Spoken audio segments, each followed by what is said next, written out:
Hi friends, welcome to Priya's kitchens and vlogs, shopping vlogs.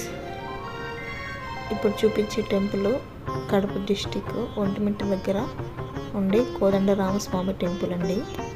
ఇది చాలా పురాతనమైన టెంపుల్.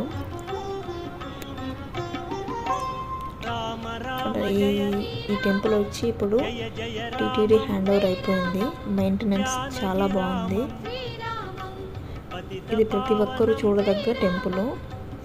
ఇక్కడ ఉండే గోపురంలో ఉండే చాలా విగ్రహాలకి హెడ్స్ లేవు, గమనించండి. మీకు ఎవరికన్నా ఈ టెంపుల్ గురించి, ఎందుకు ఆ గోపురం ముంద ఉండే విగ్రహాలకి తలలు లేవో తెలిసింటే నాకు కామెంట్ రూపంలో కామెంట్ చేయండి. దానికి ఒక కథ ఉందంట, నేను తెలుసుకున్నాను. సో ఎవరన్నా తెలుసుంటే నాకు ఒకసారి మీరు కామెంట్ రూపంలో తెలియజేయండి.